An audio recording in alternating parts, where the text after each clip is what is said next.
Hello and welcome to all of you. तो static GK की जो डेली सीरीज आपकी चल रही है जिसमें लगभग 15 क्वेश्चंस हम कवर करते हैं, उसका आज का जो सीरीज है इसमें भी लगभग 15 क्वेश्चन आपके होंगे जो एग्जाम पॉइंट ऑफ व्यू से बहुत ज्यादा जरूरी है। टाइम ज्यादा वेस्ट नहीं करेंगे। सबसे पहला क्वेश्चन देखिए, ताजमहल के निर्माण के पीछे मुख्य वास्तुकार कौन था? ताजमहल बनवाया किसने था? तो अगर मैं ऐसे डायरेक्टली पूछूं तो आप बोलोगे शाहजहां ने बनवाया था मुमताज के लिए, लेकिन जो आर्किटेक्ट था जिसने इसको पूरा डिजाइन करवाया था उस पर्सन का क्या नाम था? हसन गंगू, औरंगजेब, बिस्मिल्लाह, उस्ताद खान। यहाँ पर औरंगजेब तो बिल्कुल भी नहीं था। ऑप्शन नंबर ए उस्ताद अहमद लाहौरी जो है, इन्होंने ये जो है मुख्य वास्तुकार माने जाते हैं ताजमहल के कंस्ट्रक्शन के पीछे। नेक्स्ट है, इनमें से कौन सा बाघ अभ्यारण्य भारत और नेपाल की सीमा पर स्थित है?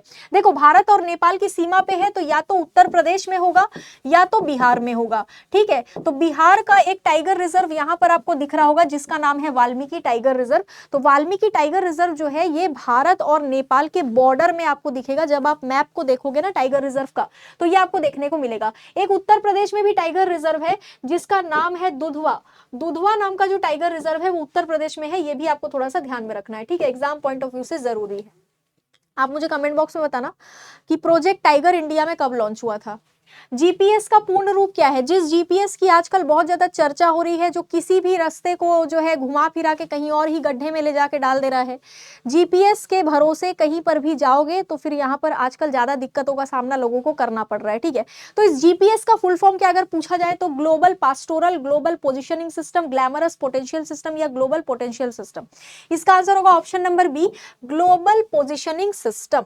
नेक्स्ट देखो, नेक्स्ट है मानव विकास सूचकांक किस संगठन द्वारा प्रकाशित किया जाता है? यानी कि जो ह्यूमन डेवलपमेंट इंडेक्स है जो हर साल जारी किया जाता है वो इनमें से कौन से संगठन द्वारा जारी किया जाता है? World Trade Organization, World Health Organization, Arab League या फिर United Nation Development Programme. Option number D, United Nation Development Programme यानी कि संयुक्त राष्ट्र विकास कार्यक्रम द्वारा ह्यूमन डेवलपमेंट इंडेक्स को जारी किया जाता है। एग्जाम पॉइंट ऑफ व्यू से बहुत ज्यादा जरूरी है। ईस्ट इंडिया एसोसिएशन की स्थापना किस वर्ष की गई थी? देखो, ईस्ट इंडिया कंपनी की बात नहीं हो रही है जो अंग्रेजों ने 1600 के टाइम पे स्थापित करी थी। ये ईस्ट इंडिया एसोसिएशन की बात हो रही है जिसको दादा भाई नौरोजी द्वारा स्टैब्लिश किया गया था। दादा भाई नौरोजी, ठीक है, दादा भाई नौरोजी ने इसको स्टैब्लिश किया था 1866 में। ये ध्यान रखना है।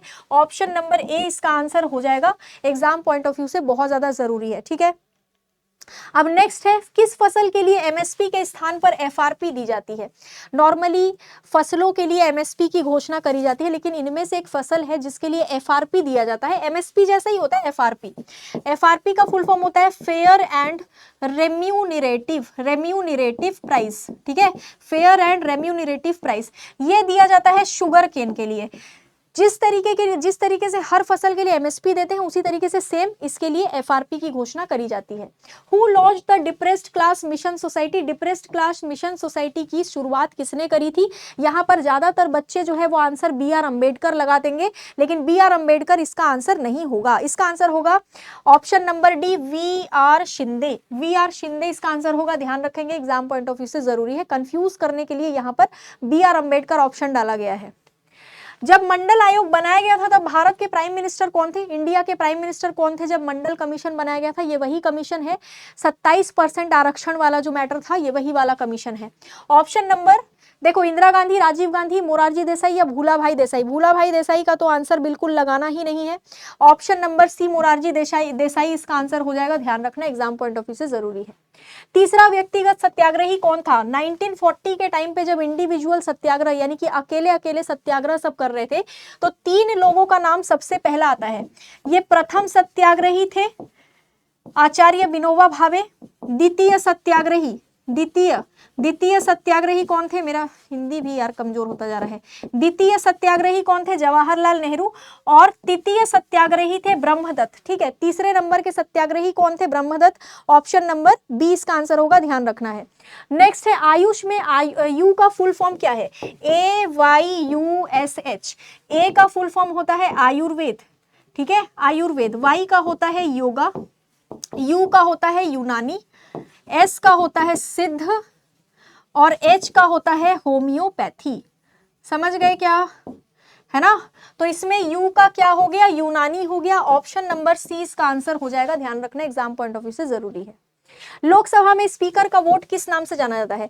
स्पीकर लोकसभा में वोट ऐसे ही नहीं कर देते हैं। जब टाई हो जाता है, यानी कि जब समझ में नहीं आता है कि जो वोट है वो किधर ज्यादा पड़ा है, डेडलॉक बन जाता है, तो उस केस में स्पीकर वोट करते हैं, उसको कहते हैं कास्टिंग वोट।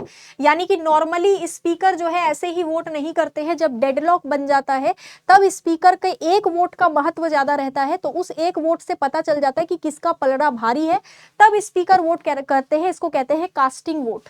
कोणार्क का सूर्य मंदिर जो है उसका निर्माण किसने करवाया था? महेंद्रनाथ, रुद्रदामन, राजराजा या फिर नरसिम्हदेव वन? इसका आंसर होगा option number D, Narasimhadeva one. Konark के सूर्य मंदिर जो है ये आपको ओडिशा में मिल जाएगा। ब्राजील की आधिकारिक भाषा क्या है? ब्रिक्स की जो अध्यक्षता है, ब्रिक्स की अध्यक्षता 2025 में कौन कर रहा है? ब्राजील कर रहा है, ध्यान रखेंगे। ब्राजील के राष्ट्रपति का नाम है लूला डा सिल्वा, ठीक है, ये ब्राजील के राष्ट्रपति है।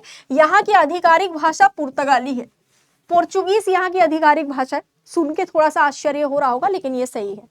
नंदा देवी शिखर कौन से भारत के कौन से राज्य या केंद्र शासित प्रदेश में आपको मिलेगा?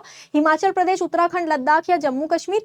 ऑप्शन नंबर बी, उत्तराखंड इसका आंसर हो जाएगा। नंदा देवी चोटी आपको यहीं मिलेगी। यहीं पर आपको जिम कॉर्बेट नाम का टाइगर रिजर्व मिलेगा और यहीं पर आपको राजा जी नाम का टाइगर रिजर्व मिलेगा, ठीक है। ये दोनों टाइगर रिजर्व जो है ये आपको यहीं पर मिलेंगे। कौन सा अनुच्छेद सार्वजनिक रोजगार में अवसर की समानता के बारे में बताता है? 14, 15, 16 या 17? देखो 17 तो होगा नहीं, 14 भी नहीं होगा। 14 जो है राइट टू इक्वालिटी को बताता है, ठीक है, समानता का अधिकार, है ना। आर्टिकल 15 फ्रीडम को बताता है, ऑप्शन नंबर सी इसका आंसर होगा। Article number 16, article number 17 untouchability को बताता है। अनटचेबिलिटी, समझ गए क्या?